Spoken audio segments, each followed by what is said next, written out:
speaking of looking like shit, we haven't covered our dear friend Greg Kelly, the most miserable man on the internet lately, and there he is. I'm shocked. I don't. This is a long one, so I don't know that we'll cover all of this one because who needs this much Greg Kelly in their life? But Liz Cheney has a book out called Oath and Honor. Oath and Honor. Liz Cheney's silly, weird, creepy book is the title. Holy shit of his segment. Liz Cheney's silly, weird, creepy book. It's literally, it looks like every other like congressional book you see that either does or doesn't have a picture of the author. Like whatever. Liz Cheney's book is a threat to democracy. Now, in all fairness, Greg believes that of all reading. So, it's not personal to her book. But here he is, Greg Kelly, the most miserable man on the internet. One day, Tim Pool strives to be as constantly butthurt, as Greg Kelly, but I think he's got a long way to go. Somebody had to do it. Somebody had to do it. Somebody had to make a segment. And since nobody's watching this show, I might as well. One person in the country had to actually read the Liz Cheney book. People love You mean unlike MTG's, which no one actually read? to buy it. Actually, it's the #1 best-selling book in the country. What? And it is? I don't even know what the... People are just buying it to make you look like an asshole. And little did they know, you don't have to buy a book for that to happen. He always looks like an asshole. I mean... But nobody actually reads it. I have, and let me Jesus Christ. Okay. Dig in, asshole. And by the way, I don't believe him. tell you something. It is a silly, weird, creepy book. With no centerfold. I was very disappointed. The words are really small. And some of them have I think 3, sometimes 4 elite syllables. And this just might be a threat to democracy, actually. They like to use that phrase, Liz and her friends, they're the threat. Oh, her friend, was this book written by Liz and friends? by the way, they're also incredibly boring at times. You tell me, did anybody run out and buy this book after watching Liz? It was just obvious that we cannot survive as a nation if we have a president who's going to unravel the foundations of the republic. He himself is trying to unravel democracy. People need to take seriously and literally what he's saying, which is that he would, in fact, unravel our democracy, potentially terminate the Constitution. It's a risk we can't take. Once we get through this election cycle and we... Yeah. Again, you're mix and matching stuff from when she was on the committee to when she's pushing the book and when she's not pushing the book.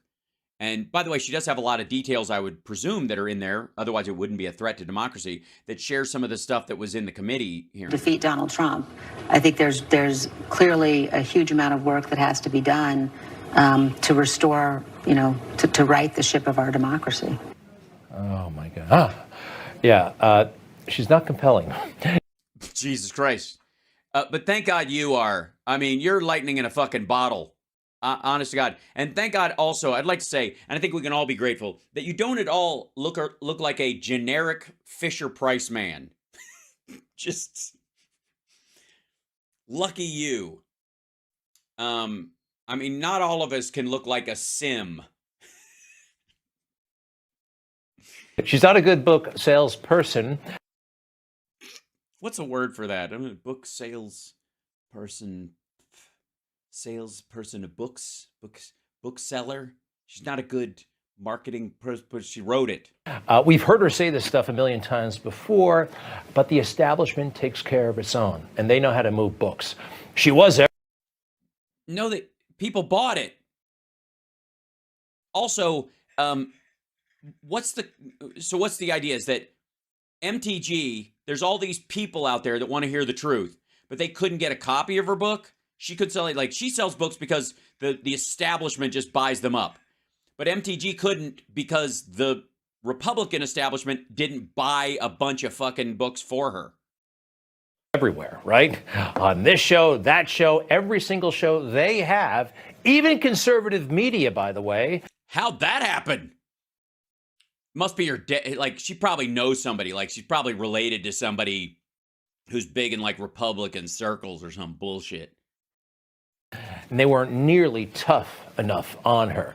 Ugh, the nerve. So she turned you down? She didn't want to come on your show? Because not only would she not sell any books, but your viewers can't read? There are extraordinary problems with this book. What? First of all, it was upside down. And I turned it right side up, and I was able to, I obviously remedied the problem.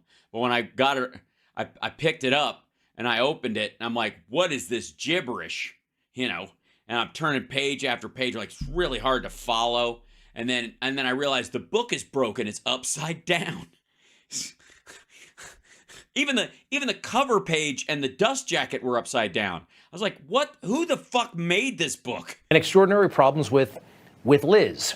Oh, before I get to those, they wouldn't No, get to them right away. actually let her read the book. They understand that Liz puts people to sleep. I want to read a part of your book that really stuck out to me. You said, and you've touched on a little bit of this, certainly Donald Trump would run the Everybody does that. What the ever-loving shit? They're quoting your book to you. It's fucking weird if you read your own. Let me read a section of my own book. What the who? Okay, is your television upside down too, Greg? What the fuck? U.S. government with acting officials. I want to return this book. It's broken. You see how they don't let her actually read her own book? They don't let her actually read it. It's not a reading, dipshit. This is how it always is. This is literally how all of this works.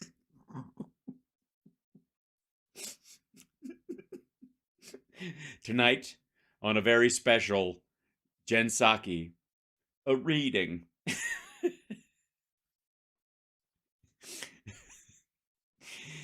Oh.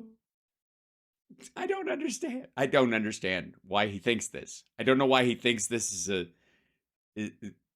dig. Look, she's sitting right there. She's sitting right there. Fuck you. You read it. I'm not reading your shit. Section, a quote from your book, Oath and Honor.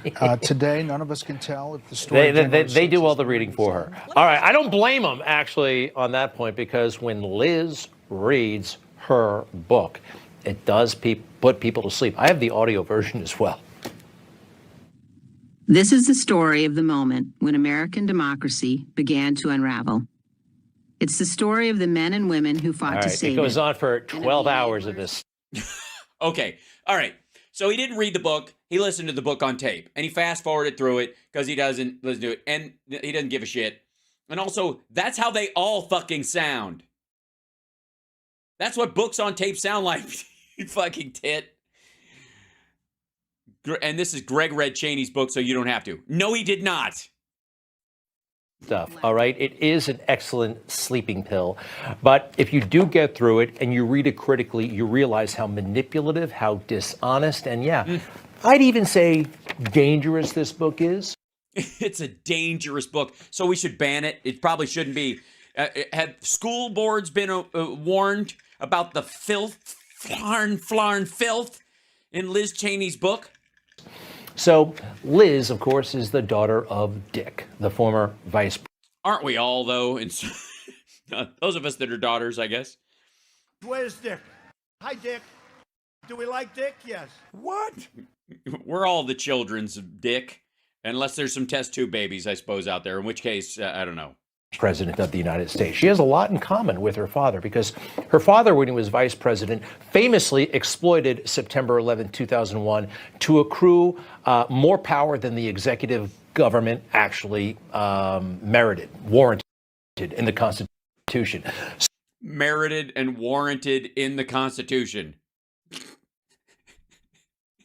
Okay, first of all, never mind the fact that this motherfucker cheerleaded all these assholes.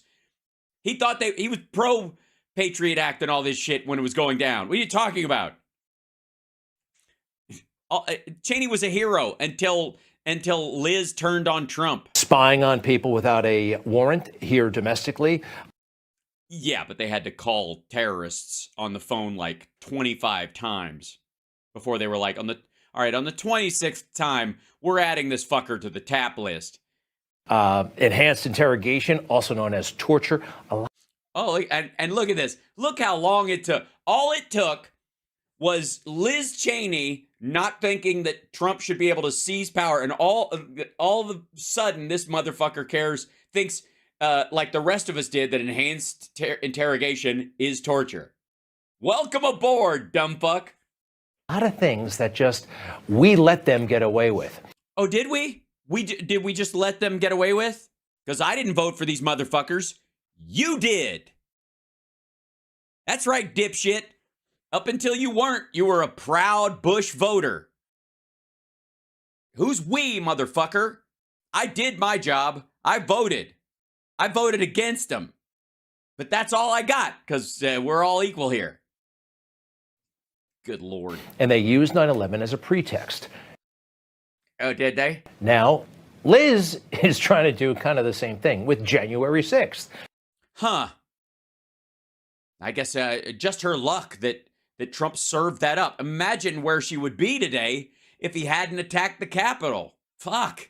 She'd probably still be in office. Using January 6th as a pretext to cancel a political movement, MAGA. How could you cancel it?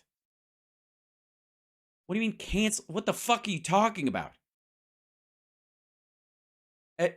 Secondly, weren't you motherfuckers? Yeah, I don't even know what does she control that she could keep you away from? And cancel Donald Trump. Again, the book can't do that. That's what she's doing. I think she learned it from her father. The mistakes and the omissions. Well, I want to start with something that's... How about start with not jutting your fucking tongue like you're trying to lick your own chin? Near and dear to my heart. Okay. I didn't realize there was a whole section on fleshlights. Okay. What happened to Ashley Babbitt? Fuck off. Oh, yeah. So for those of you who don't know, Ashley Babbitt is the one that got away. For whatever reason, Greg has fixated on her, that if she hadn't died on January 6th, she was his dream girl, and they'd be together now, and they'd be happy, and you motherfuckers don't even understand. Well, should not have happened. I agree, but it wouldn't have happened if she didn't go to the Capitol, fight her way through a bunch of cops with a bunch of other people, step over other folks to get to the front of a barricaded door, and then when another guy bashed a hole in the window, didn't punch him in the fucking face so she could be the first one through the breach and get shot while they were clearing people out of an area because she was with a group of people who were going to hang the vice president and shoot the Speaker of the House in the head and kill any Democrat or rhino they came across. Now, this is an important moment in the book, and I'm going to read from it. Wait, you won't let Liz? It's probably boring. Look, man, remember, she's on the you better be fucking exciting. Also, we're in hour 2. Thank you, Mark. So, like, subscribe, give a thumbs up, support the show, because nobody else goes through all this shit the way I do. Nobody. January 6th committee, she should know all this stuff. How does she put it? Put that quote up for me. 3 members of uniformed Capitol Police were forced to withdraw, leaving only a single plainclothes officer standing between the violent mob and members of Congress. Well, that and a barricaded door, which should be enough if any of these motherfuckers were just there to save democracy. But apparently they wanted to kill some people, so. Were forced to withdraw. This is the moment she's talking about. Oh, I see people out there get hurt. I don't want to hurt. I just... The whole country hates I want you to go home. Go! Let's go! Get this... Yeah, and by the way, yeah, because they were by themselves and they were gonna get killed, I guess, is the idea. Now, by them moving, is that one of those moments where the feds like tricked MAGA people into attacking? You saw that. I saw that. Did you see those cops walk away and you see them standing over there like they're on a coffee break? Were they forced to withdraw? No, they weren't. Ashley Babbitt. Well, they thought it was futile. essentially. They moved out of the way because they've thought the people were being cleared and that the door was barricaded. These assholes weren't going to get through. And then suddenly, one of them actually managed Is about to be killed. Here comes Officer Byrd, Lieutenant Byrd, and he's about to shoot Ashley Babbitt with police officers standing right there. Right. And you can see a drawn firearm. Can you not? Can you see that guy has a drawn firearm? And you're going to come through that window when there's someone on the other side who deserves to be there, has a drawn firearm. They weren't forced to withdraw. Let me see those guys against the wall one more time. Forced to withdraw. That did not happen. They were... Well, yeah, they did, because everybody was threatening them, and they're like, I don't want to have to beat you up, but I will, or whatever. And everybody was like, look, there aren't enough of you guys to stop this, so get out of the way. We're clearing the hallway. You'll be all right. He can hold it. The door's going to hold. You guys need to be someplace else. Get out of there right now, because eventually that will be a dead area anyways. It won't matter. They just did it too early. Not forced to withdraw. They chose to withdraw for reasons we still don't know, because the January 6th committee... Here's an idea. I would guess one of the reasons why they might withdraw, fuckwad, is because they were outnumbered 20-1. And these people had already shown that they would beat cops and crush them between doors in an attempt to get through. And if they didn't want to draw down with deadly force on this side of the door, but they had set a standard of an establishment. And by the way, if they were going to get through, let's say they get through on top of the cops, this guy's going to have to shoot. And so you guys are going to have to clear. If these fuckers start coming through this glass, any of them, I got to fire, and you guys are in the line of fire. That's why they went down the steps. It was a farce. There are some other things here. Yeah, you're not going to show the part where the other guy breaks the window and she punches him in the fucking face so she can be the first one through? Some are serious, some not so serious, but this...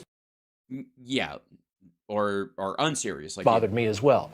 Although Chris Miller had briefly been placed in charge of the National Counterterrorism Center, he had never managed anything close to the scale of the DoD, Department of Defense. He was quite possibly the least qualified nominee to become Secretary of Defense since the position was created in 1947. Talking about the acting Secretary of Defense, Chris Miller, appointed in November of 2020. And this guy was totally qualified to be the Secretary of Defense. Oh, yeah? He had military experience, special ops. Yeah. Everybody who's been in the military is not automatically qualified to be the defense secretary. Operations experience. He actually fought in wars. She went out of her way to portray this guy as in over his head. You know who was in over his head? Dick Cheney. Zero military experience. Yeah, hey, you know who else had zero military experience? Huh? And by the way, it ain't Biden, because I'll even count him as a family member of someone who served. Because family members of people who serve do have a certain degree of military experience in terms of they know what they go through. They can understand what the families of people, and what our military servicemen and women go through, right? They might not know tactical shit, but they know what the life is like. They know what the experience is, you chintzy shit. You know who else didn't, though? Trump. Yeah. And he would disown his kids if they joined. He already said so. And he went to the Pentagon, not after getting out of the military, but getting out of Congress. He was a congressman for 10 years before becoming Secretary of Defense. For her to say that about Chris Miller is... Yeah, but he was on, I believe he was on Foreign Affairs. He was on the National Security Committee. Disgrace. And the people he appointed, his closest advisors back in 1989 and 1993, Pete Williams, Paul Wolfowitz, civilians, guys with zero military experience. And that... For the record, we have a civilian, most of the time, and depending on the defense secretary, like the Joint Chiefs are often military guys, but the defense secretary is often a civilian because we have civilian control over our military. It's one of the things that sets us apart from some of those, what are those countries called? They're a third ninth world country, right. not a third the world ninth country. world A ninth countries. world brings me to Kash Patel. You know Kash, great American, a Totally great. Totally great. And not at all fucking weird. lawyer, a patriot, and an expert. Worked for Devin Nunes. An expert who worked for Devin Nunes. So if you're going to tell me he doesn't have battle experience, This is what she says about Kash Patel. he's an idiot. Kash Patel was appointed on November 10th to serve as Chris Miller's chief of staff. As far as I knew, Patel had no military experience. He had never served in any capacity at the Defense Department. But Patel was a Donald Trump loyalist. The president had reportedly attempted to appoint Patel to several other positions throughout the government, including as deputy CIA director and deputy FBI director. Here's the important part. Only to meet strong resistance, including threats of resignation, from the agency professionals who would have had to work with Patel. This is interesting, and I have to emphasize it. This is a tool of the swamp, a tool of